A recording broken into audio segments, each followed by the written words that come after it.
Hindi naman po, tita. Nangangatwiran lang po ako kay Mary Joy. Parang pambabastos na po kasi yung ginawa niya sa akin. Aba, sumasagot-sagot ka na. Tita, bitawan niyo po ako. Nasasaktan po ako eh. Pisot, anong ibig sabihin nito? Anong ginagawa mo sa anak ko? Oh, kuya, nandiyan ka na pala. Kailan ka pa dumating? Tito, magandang gabi po. Mano po. Bitawan mo ako, Mary Joy. Kayong magnanay ha, narinig ko yung sinabi niyo sa anak ko. Ikaw, Pisot, nung tumira ka sa amin, ginanan ba kita? Pero bakit nung anak kong tumira dito sa'yo, ganyan ang trato nyo? Mariel, okay lang ba? Sabi ulit tayo pumasok mamaya. Oo naman, Yayag. Walang problema dun. Mariel, may sasabihin sana ako sa'yo eh. Kaso, nahiya ako. Matagal ko nang gustong sabihin sa'yo ito. Sige, Yayag. Sabihin mo na. Ikaw, ang tagal na natin magkasama. Hindi mo pa sinasabi sa akin. Eh Mariel, balak ko sana maligaw sa'yo eh. Parang inspirasyon lang ba? Habang nag-aaral pa tayo. Pasensya ka na, Yayag ah. Wala pa kasi sa isip ko magpaligaw eh. Focus muna ako sa pag-aaral ko ngayon. Gusto kasi makatulong sa mga kapatid ko sa probinsya. Siguro, magkaibigan lang muna tayo ngayon. Sige Mariel, gagalang ko yung decision mo. Okay lang sa akin, kahit na maging kaibigan tayo. Sige, maraming salamat ah. Tara na. Inutusan pa kasi ako ni Titong bumiling bigas eh.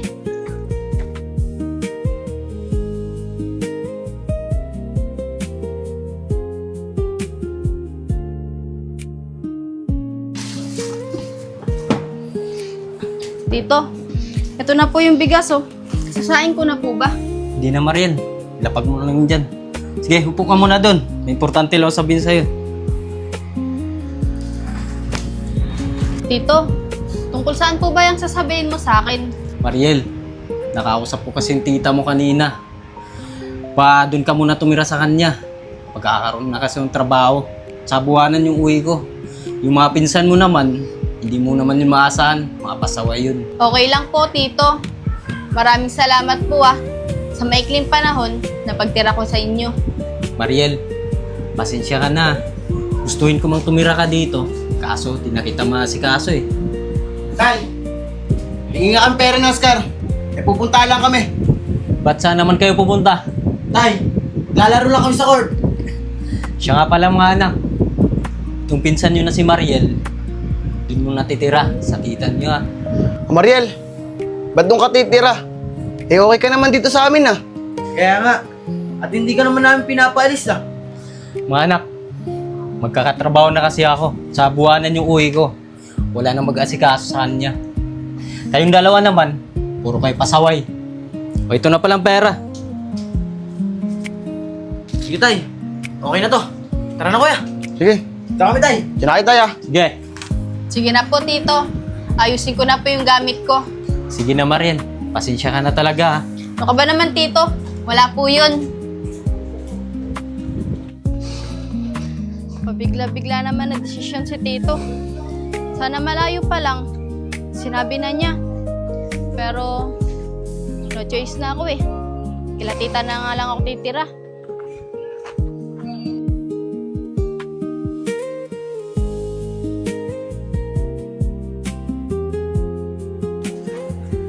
Tignan mo yun, oh. Ang ganda niya. Idol na idol. Tita? talaga siya. Tao po. Mary Joy, Tita, buksan mo yung pinto. si Mariel po Pinsan mo ito. Si Mariel. Hindi po, Nay.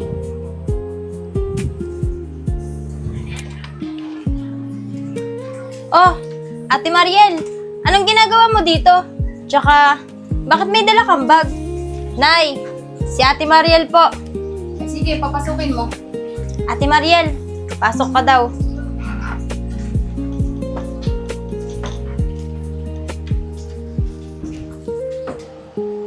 Nay, bakit may dalang bag si Ate Mariel? Huwag mong sabihin dito siya titira. Oo, Mary Joy, anak. Dito muna titira ang pinsan mong si Mariel. tumawag ka sa akin ng Tito Allen mo eh. At magtatrabaho na daw siya. Kaya hindi na niya maasikaso yan. Pero Mariel ha, sinasabi ko sa'yo, titigil ka dito, pero hindi pwede ang tatamad-tamad. Tutulong ka rin sa gawaing bahay ha. Alam mo naman tong pinsan mo, hindi ko to pinag-uutusan. Oh, Ate Mariel, narinig mo naman yung sinabi ni nanay, di ba? Kaya kapag titira ka dito, hindi pwede magbuhay prinsesa ka. Dapat, ako lang yung buhay prinsesa dito. Oo, Mary Joy. Opo, tita. Tutulong po ako dito. Pero, kailangan ko pa rin po ipagpatuloy yung pag-aaral ko eh. Para po makatulong ako sa mga kapatid ko.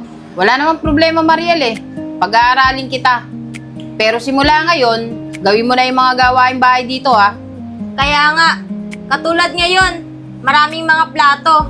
Hugasan mo yan ha. At pagtapos mo dyan, isunod mo yung CR. Dahil aalis kami ni nanay. Pupunta kami bayan. Opo, tita. Lahat po ng sinabi mo, susundin ko. Pero, tita, saan po ako matutulog? Yung gamit mo, dyan mo ilagay sa ilalim ng hagdan at dito ka matutulog sa sopa. Dahil yung kwartong yon, pang-amin lang yun ni Mary Joy. Walang space doon. Ay naku, Nay. Tara na, umalis na tayo. Gagabi na tayo. Ipapabilin pa ako sa'yo eh. Tara na nga. O, bahala ka na dyan ha.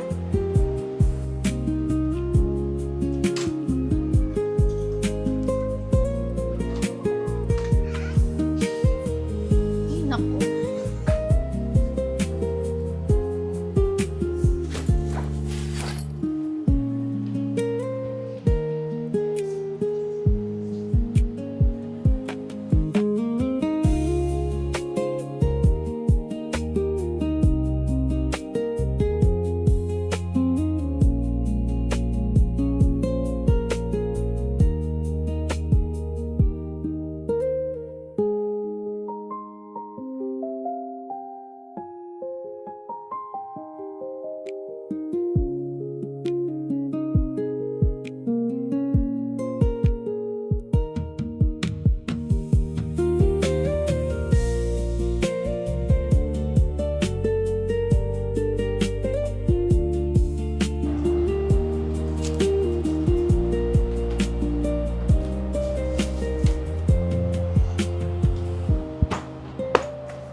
Ang hirap naman ng ganitong sitwasyon.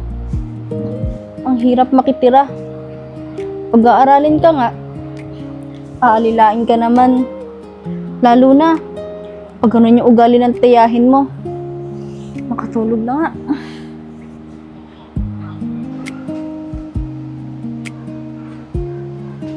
Tita, papasok na po ako. Mangingi po sana ako ng baon eh. Sige, saglit lang. Pero Mariel, ibang mga iniutos ko natapos mo. Opo, tita. Oh, pagka-shine mo na yan. Eh, tita, baka po pwede dagdagan nyo. May project po kasi ako sa school eh. Kailangan ko po bayaran yun. Kulang po ito. Ay naku Mariel, pagka-shine mo yan, matuto kang magtipid. Dahil hindi ko pinupulot ang perang ibinibigay ko sa'yo. Bakit, Nay? Ano po yung sinasabi niyo, Ate Mariel? Kaya nagpapadagdag pa. Kulang pa raw yung baon niya. Eh, tita, nagpapadagdag lang naman po ako. Ayos na yan. Siya nga pala, Mary Joy, anak. Ito yung baon mo.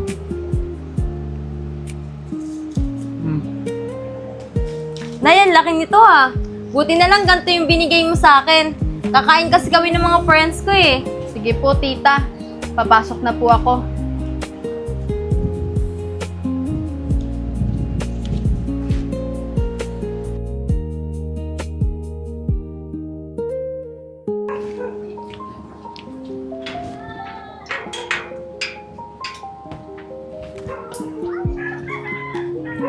Buti na lang. Nakahiram ako ng pera sa kaklase ko. Kaya nakabayad ako ng project.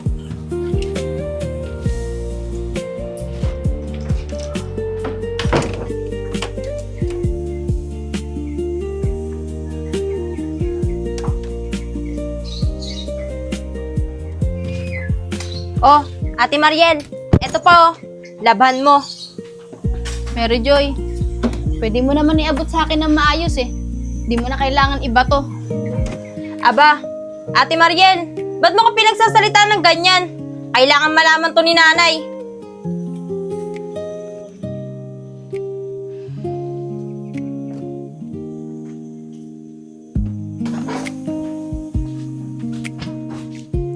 Nay, eto po si Ate Mariel, oh. Nagagalit po siya sa akin kanina. Binigay ko lang naman po yung lalaban niya. Eh tita, ang sinabi ko lang naman po sa kanya, pwede niya sa akin iabot ng maayos. Hindi na niya kailangan iba to sa akin. Oh, edi Mariel, sa makatuwid pala, nagre-reklamo ka. Aba, isipin mo yung pinapalamon ko sa'yo, tsaka yung binibigay kong pera. Kaya dapat, huwag kang magre-reklamo kung ano niyo to sa'yo ni Mary Joy. Tari ka nga, Mariel, dito sa loob. Mag-usap tayo. Ayan, lagot ka kay nanay ngayon. Mariel, mag-usap nga tayo. Ikaw ba nagre-reklamo sa mga gawaing bahay dito? Di naman po tita. Nay, mukhang nagre-reklamo ata eh. Palayasin mo na kaya yan dito. Hindi naman po tita. Nangangatwiran lang po ako kay Mary Joy. Parang pambabastos na po kasi yung ginawa niya sa akin. Aba, sumasagot-sagot ka na. Tita, bitawan niyo po ako. Nasasaktan po ako eh. Isot, anong ibig sabihin nito? Anong ginagawa mo sa anak ko? Oh, kuya, nandiyan ka na pala. Kailan ka pa dumating? Tito, magandang gabi po. Mano po. Bitawan mo ako, Mary Joy. Kayong magnanay ha. Narinig ko yung sinabi niyo sa anak ko. Ikaw, Pisot, nung tumira ka sa amin, ginanan ba kita? Pero bakit nung anak kong tumira dito sa'yo, ganyan ang trato nyo?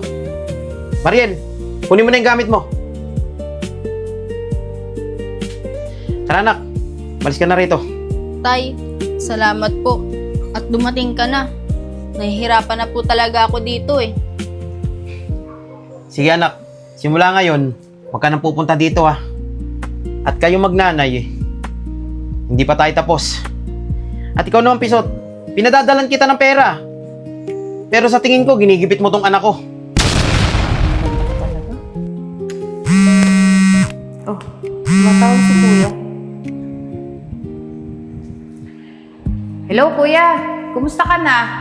Napatawag ka. Oh, Pisot, eto okay lang naman.